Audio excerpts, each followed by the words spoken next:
what we try to do is recognize fear, because we think fear is the host. You know, we all have fear. You know, and we all. I used to like eat a lot of donuts because of when I have fear. And we also make connections, because I believe the opposite of sobriety is really, you know, it's making those connections. So I've been doing this for a couple of years, and I've spoken to thousands and thousands of kids. And I took a survey with the kids. The last school I did was at San Juan Hills High School. And basically in the survey that all the kids felt exactly how adults do. And they don't have an outlet to go to. So a little bit about my story. Growing up, I was riddled with fear, right? Jamie talked about fear. I had a lot of fear. I had fear of you. I had fear of you not liking me. I had a fear that I was never going to be good enough. I was the fat kid. Any fat kids in here? I was a fat kid. That was not fun. That was not fun. And on top of that, I got a Jewish dad and an Indian mom. I'm going to an all-white school, and I'm a foot taller than everyone, so I'm like this big Hindu just walking around the This was not a typical thing. I did not feel a part of, right? I was separated. And so I needed ways to connect. I felt that there was a gap between you and me, and so I looked for ways to bridge that gap, right? And I was always looking for the next way to bridge that gap. So I started trying to pick up your hobbies and just talk about the things that you like. And then, you know, moving forward, all of a sudden I'm 14 years old and someone hands me a joint. They reach across to me and they hand me a joint. And I smoke this joint. And all of a sudden there's this connection. Right? It was remarkable. I'd never experienced anything like it. It was truly at that moment that I understood what a social lubricant is, right? It just makes things a little bit smoother. I could finally talk to you. I could finally feel comfortable in my skin. And so I very quickly used this as an identity, right?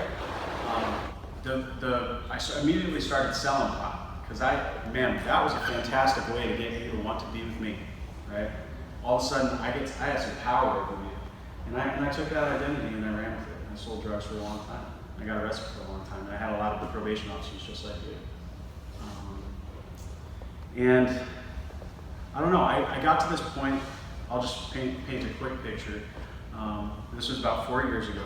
By the way, my sobriety date is December 9th, 2013. I had about 3.5 years. I was about 210 right now. I was 160 pounds. I was completely emaciated. I had bed sores all over my body. I hadn't showered in a long time. It was painful to shower. It was painful to walk. I was doing opiates and amphetamines, benzodiazepines, drinking a lot of alcohol, smoking a lot of pot. But on top of that, I was still selling drugs, and so I had this little trap house that I curated around me with all these people that needed me because I had the stuff, I had the money. So I had overdosed so many times that my friends were taking 8-hour shifts, making sure that I didn't die, so they could keep their trap house. Lord knows they needed that money, right? And so I was basically, I stayed in my house most hours of the day. I went out. For just 2 hours a week, I sold my drugs, and I came back, and I existed like that for a really long time. Someone told me about rehab. It was like this really novel thing. You know, I'd been to drug education classes for court, right? Because I'd been arrested so many times. And it was always a joke. You know, it was always people just kind of puffing their chest and talking about how many times they got arrested. And, you know, it's masculine nonsense. And but someone said you should go to rehab. And I had ran out of opiates. I was kicking really bad. I had no idea, so I went to rehab. The thing is that I still didn't know how to make a connection with another human being. I had no idea how to do it. And selling drugs was the only vehicle I had to make a connection to you. And so I knew that I had to stop doing drugs, but I was not ready to stop selling drugs. And so I got out and really quickly relapsed. I started selling, and I started degrading really, really fast. People started coming around us. They realized that that 8-hour shift wasn't even worth being around me because I was such an unpleasant person to be around. I alienated most connections in my life. Basically, I wanted to make one last sale, and I bought a lot of stuff. I packed it up. I went to pick up my car from the mechanic, and I got pulled over on a traffic violation 2 blocks out of the 10-block drive to my storage locker. Pulled over on a traffic violation. I got arrested on 2 counts of trafficking and distribution. I was 22 years old. I was sitting in Santa Rita County Jail up in Oakland. So I was a dark-skinned, non-Spanish-speaking Indian Jew on my way to San Quentin Penitentiary. 22 years old, from an upper middle class family. And that was kind of the moment where I realized the jig is up, right? My morals gone, evaporated a long time before that. And I was just kind of in this weird position where, obviously, what do I do like a good little boy when I get in trouble? I call mommy. Mommy, I love my mom. I love moms. If you're a mom in here, hats off to you, especially if you have a kid who's struggling. I got the opportunity to go to treatment. I was a nonviolent offender, so they wanted to give me a chance. And so they said, go to rehab, you're going to go to San Quentin. I said, okay. I said, go to outpatient, you're going to go to San Quentin. I said, okay. Volunteer, you're going to go. Get a job, you're going to go. And I signed up. I showed up 5.5 months sober. I had gotten a job as a driver at a rehab down in San Juan Capistrano. I showed them all my letters and all my court cards, and they said, see us in 2.5 years and we'll dismiss your case.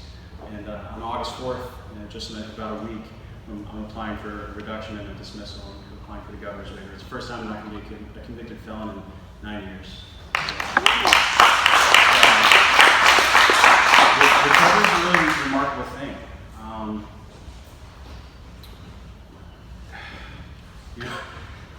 Out of curiosity, how many people in here, you show up maybe for a case, you show up to a family's house, and you're just trying to do your job, right? You're just suited up and showing up, you know you're there trying to help, and then all of a sudden, all of a sudden the family or the person, they start screaming at you, and they start crying, because maybe you're taking them away from their drug, and they start calling you names, right?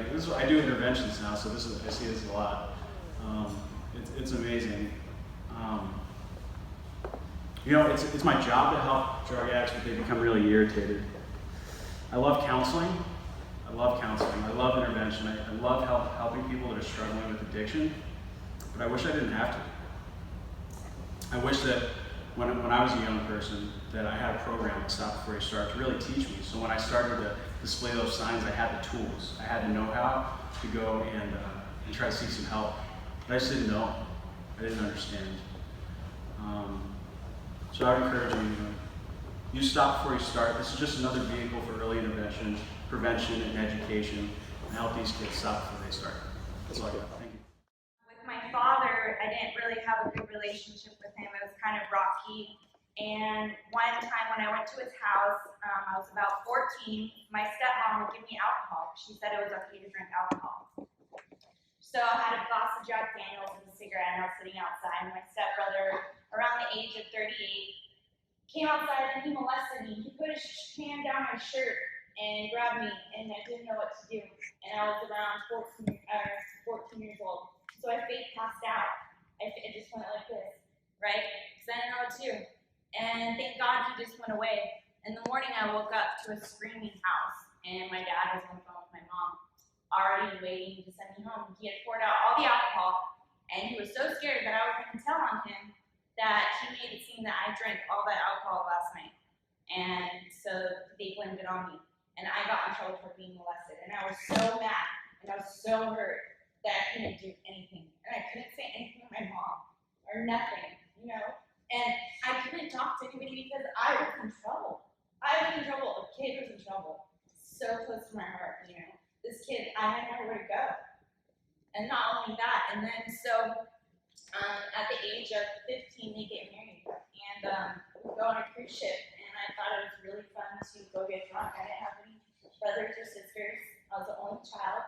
Like I said, my mom kind of was busy doing her thing, shopping, having fun. And again, what's a kid gonna do? I'm gonna go drink. I'm gonna go use drugs. I'm gonna go find somewhere where I'm wanted. I'm gonna go find somewhere where they want me.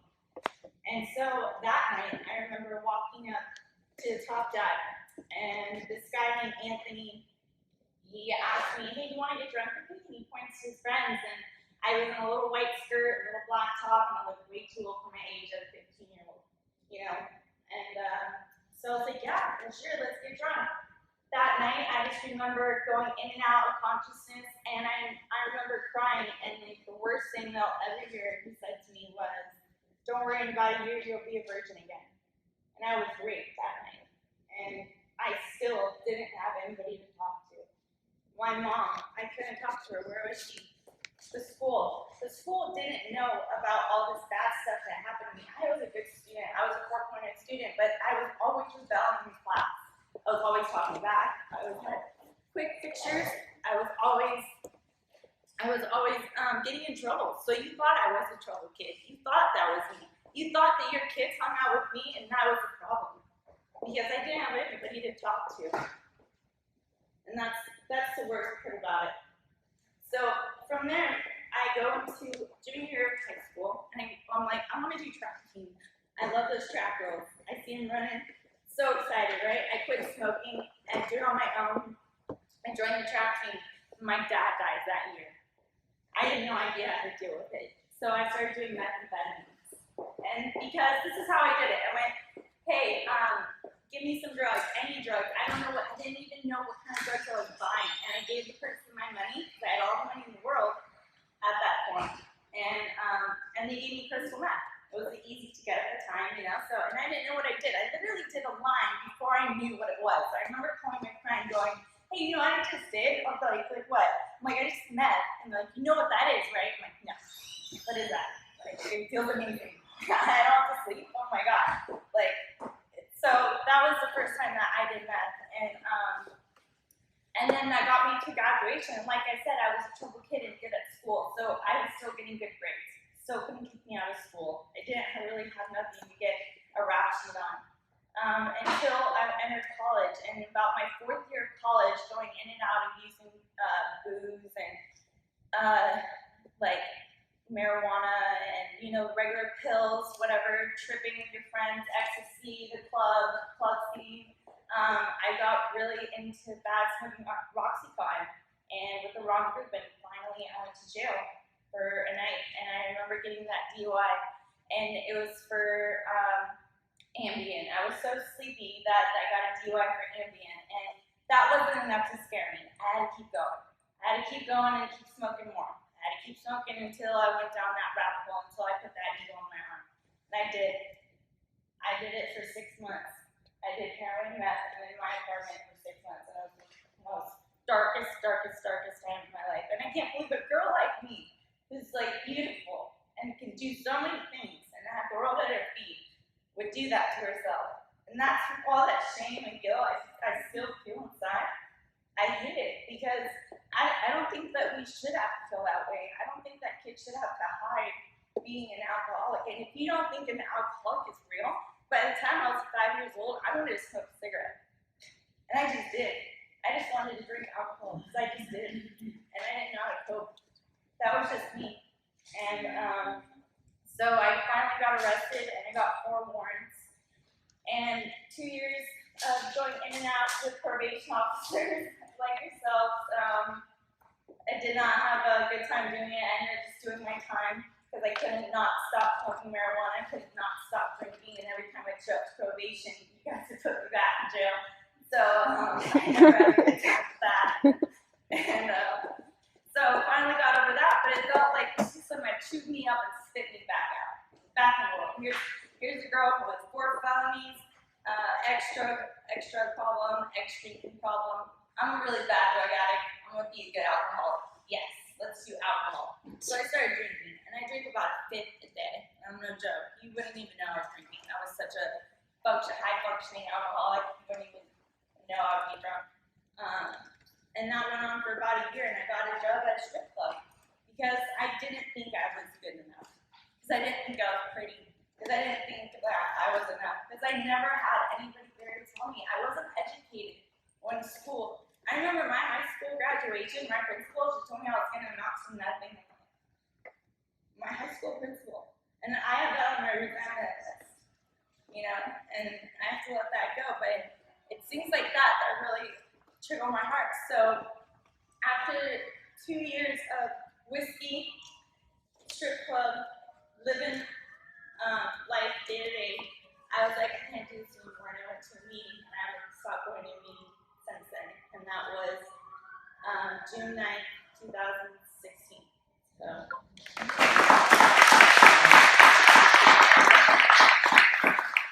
And this is it's really close to my heart, this program. And that's a little bit about my story. And I just want to thank you for letting me share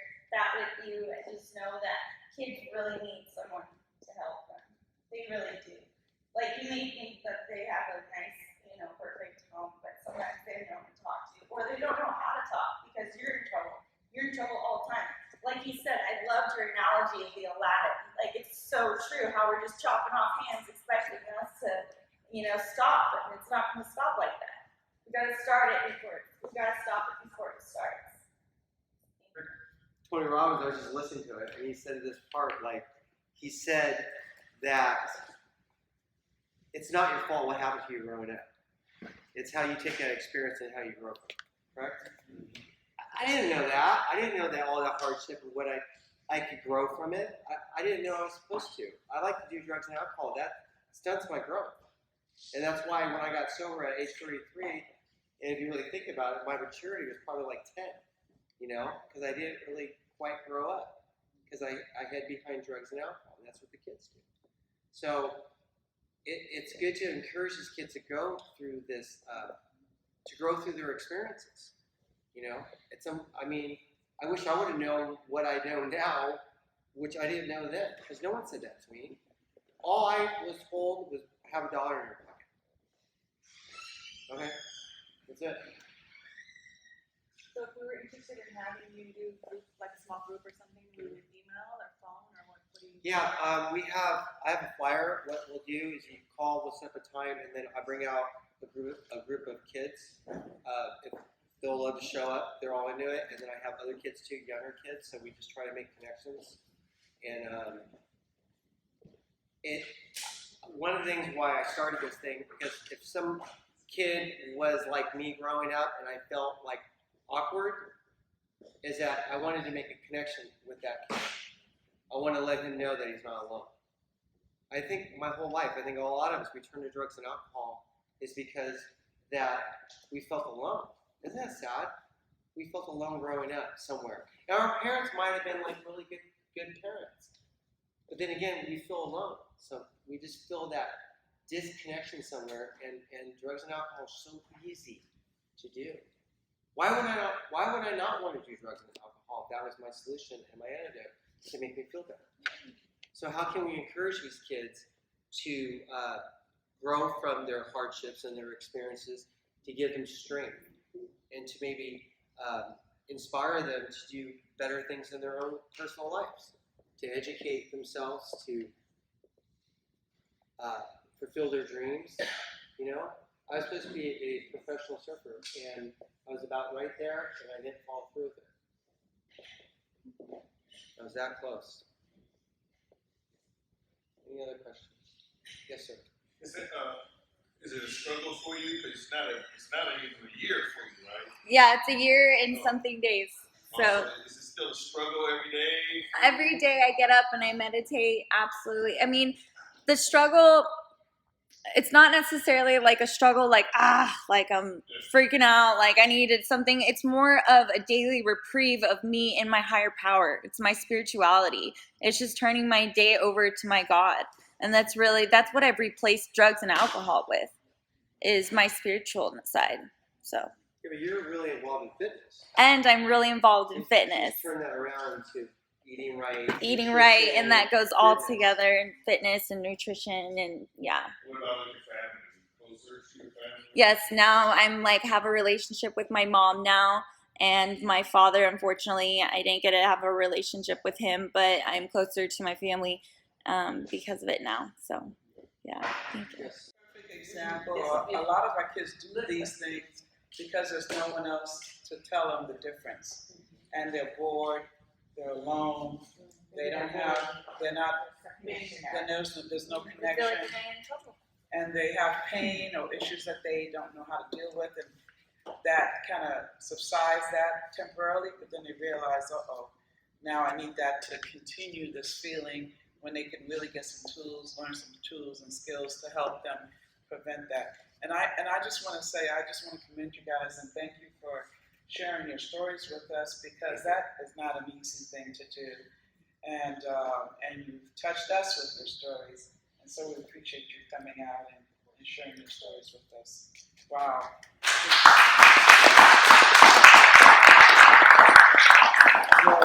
Just real quick, the drugs and alcohol never really seemed to be the problem. It's the stuff that happens before. It's just, so if parents think, okay, they're going to talk about drugs and alcohol, it means it's going to get the kids ideas to want to go do drugs and alcohol. So that's what we try we shared you guys because you guys are adults, but we try not to do that. We try to share about how we felt growing up and how we felt indifferent and how we were picked on and how we had problems at home, you know, and then if you look at it in a way, this is how your life could look in 10 years if you don't change and go a different course. So we try to motivate them, empower them, inspire them. Like I said, I'm inspired now being older, but if I was a kid to be inspired to make, you know, what I experienced from this, gravitate to it, hold on to it, and grow from this experience, you blossom, instead of stunning your growth through drugs and alcohol. Well, see, and that's like my point, because some of the resources we have are meetings. So we have this kid who's really starting to experiment with marijuana, and here we go, we refer them to the meetings, and then they go and they meet people that are doing other stuff, and they're just networking. You know what I mean? It's just networking. And I heard, or I feel like a complete different message from you guys. You know what I mean? Like the message is different. You're not going to sit them and just have. You want to make good being attractive. So how can you make good? Because good's not attractive, right? Bad's attractive. So how do you make good being attractive? But, you know, what I've seen working at a continuation school, and there was a lot of girls that the way he was talking about in the beginning, what got them using the drugs and got worse, and then alcohol, and then Xanax, and then putting it together, and I'm not loved, or my parents don't care, or they're too hard on me, and then my guy's driving me nuts, and love, and you know, everything started coming on them, and then boom, you know, and they start using, and it got out of control. So, and I found that there was a lot of girls, the school I was at. So, and you know, from maybe 11th grade, 16, 17, there was a lot of Hispanics and Armenians at the school. So they was experiencing that. So it was quite the way you're explaining your situation. Yeah, definitely. And I struggle with identity a lot too. My mom's from Guadalajara and my dad's from London, so I'm literally 50-50. And my mom's completely Mexican dad's side, so I got teased a lot growing up with my family too, like being so white, looking so white, talking so white. So yeah, I see what you're saying. There's a lot of people. I've been sober a long time, so I've seen a lot of women, and a lot of them have been through some type of like struggle. Even guys too. You hear it more and more, like in meetings. And you know, I would just, I guess, put a thought to you guys. I mean, I'm kind of a cusper. You know, I'm in my 20s, so I remember being a young person without social media. I was like, ooh, social media. But you got to remember, with Snapchat, with any sort of social media vehicle, drugs appear sexy, right? These are the images that the kids in your schools are seeing, right? They're seeing, and I guess it's not a new thing, but at every level, right? Whether it's a rap star or a rock star, you don't hear about stories of recovery, right? You hear about stories of addiction. You hear about you don't hear about, hey, you know, I was a famous rap star and I got really into drinking and sipping lean, and then I cleaned up. That's not the story you hear. You hear, you know, Lil Wayne talking about sipping lean, right? And that's what they're hearing. So when you have that just playing. I mean, for those of you who have kids, how hard is it to pull them away from the iPad, right? Like it's the rectangle round, it sucks you in, and this is 90% of the images that they're seeing. So I would really, that's why this connection thing is so hard. I mean, I find it that you know, every time I look at my phone, whoever's next, you know, I'll have my girlfriend next to me, she's like, hello, there, you get disconnected, right?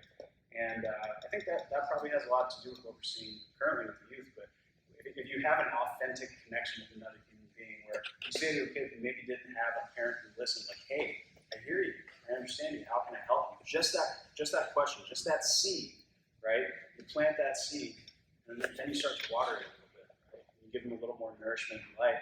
Eventually, they start to grow into a healthy human being.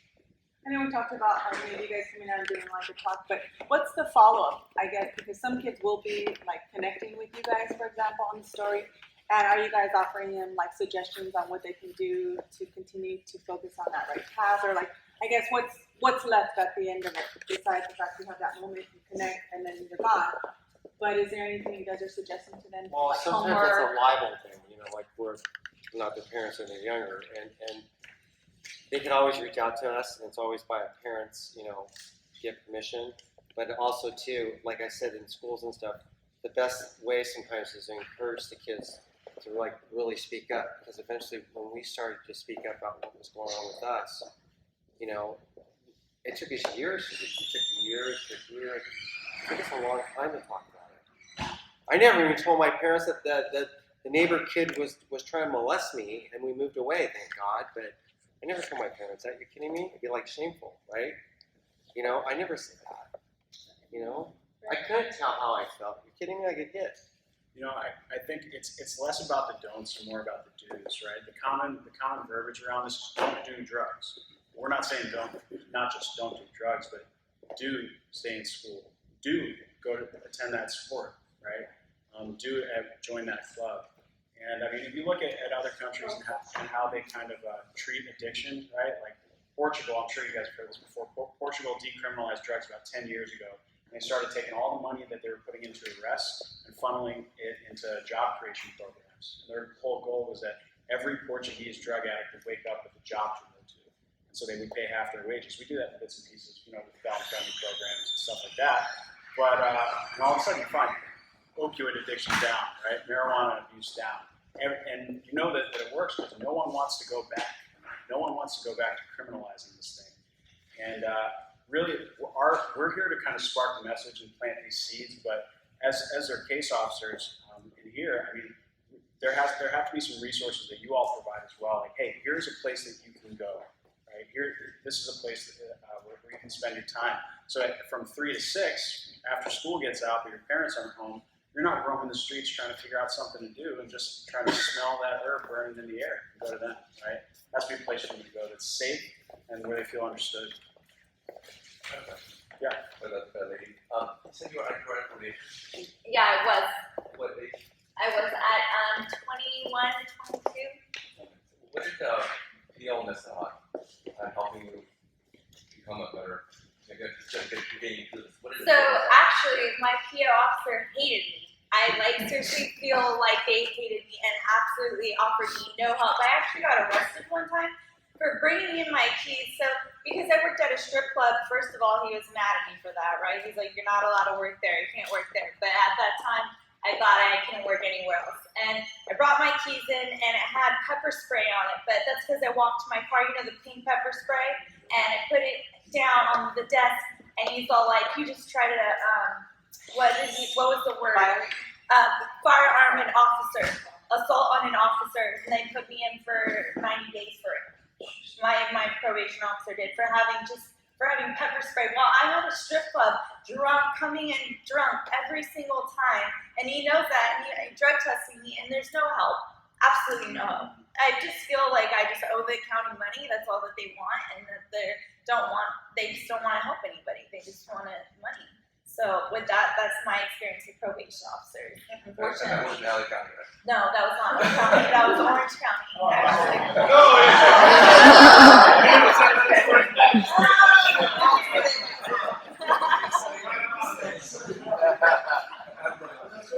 Yeah. You also said that the principal at your school helped you. Did not like you, right? Yeah, did not like me.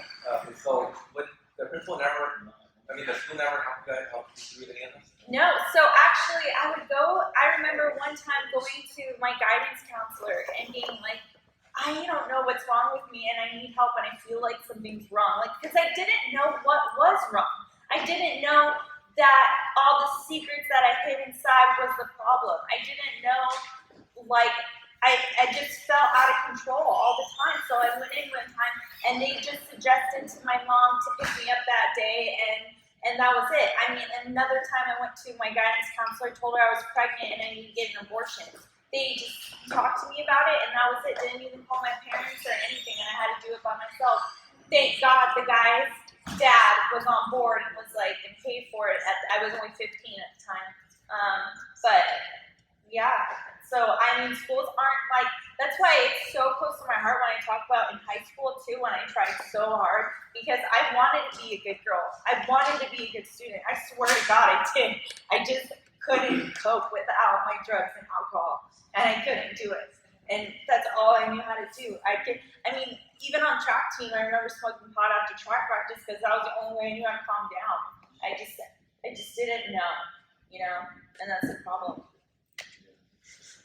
If I was thinking back to my own kind of probation days, I never really thought of my probation officer as a helper, and now now where I'm at, and I understand I'm in that position where I run an institution, and so people come to me and they just look at me as someone who's going to hurt me, right? Like you're just there to hurt me, trying to give me a hard time, and I think like little things like this, just little, I guess nuggets of connection can kind of go a long way and really building rapport. And if we're really honest, it's hard to help young people. It's really hard. We're really honest. But there's a reason we do it. There's a lot of more profitable things we could have been doing. We're underfunded, we're underpaid, but we do it because there's kind of a spiritual payoff. And I don't know, I think if each of you individually were to bring this into your school and kind of show them that, hey, we're not here to hurt, we're here to help, we're not here to give you a hard time, I think you'd probably find that you're able to help just a little bit better. And also like the anger too. They're mostly angry. You get a lot of angry kids that come in that don't want to deal with stuff, and we come in to show that they don't have to be angry anymore and make a connection. So once you make just one connection with one person, if you can just do one time, who knows what that will be? Because all the roads that I hit led me to where I am today, and I'm 27 and I feel like a 16-year-old still. So I mean. Because I stopped growing at that age. So the connection is really what's important. It was rough working. It was rough working with females who were I bet. with drug problems or emotional problems. It's really tough, and you got to have definitely support. I know we have support at the school, so with a psychologist there and nurse, or it was just rough. Oh my gosh, yeah. You probably was tough. And if you feel like, you're popular or whatever, you have to have a certain image, and all these kids are trying to look up to social media and compare themselves. Everybody's just comparing. It's just a comparable world. How can I look like this person? How can I look like this person? So it's just, we got to get the connection out there. Stop it before it starts. I have two questions. Yes. So first one is when you guys come out to do like a small group kind of thing, how long is the time that you guys? I would say it could be like, usually it's about 40 minutes or to like an hour and a half. So they could do 45 minutes to an hour and a half. Okay. My second question is, so LA County is ginormous. We on this corner over here are coming from Antelope Valley, which is Lancaster, Palmdale, Little Rock. And that's why I asked you, what area are you guys from? So if you take the 138, that's a shortcut versus the 5 and all that. But is that something you guys would be willing to travel to? We would be willing to travel, yes. Oh, okay. Yes. Okay, great. Yeah. You never know who you're going to save. My idea, I had this great idea that's crazy in my mind. It's like we could go 10 years out to the future, right? We talked about this. 10 years out in the future and work our way backwards to stop the addiction. And that means that we need to educate the kids now to educate their own kids. Because it's almost a wash right now. It's like, you know what, let's retreat, let's get straight, educate them, educate them, educate them. Because it really is what the kids need to come together somehow and unite against this. Does that make sense to you? That they need to, and that's why the education of the kids, and they got to educate their kids and their kids. And that's how you stop it. That's my thought. Our future generation gap. Stop it. And you guys are a nonprofit, but do we pay? Like, well, meaning probation will we take donations. So whatever you can is fine. Whatever you can't, that's fine too.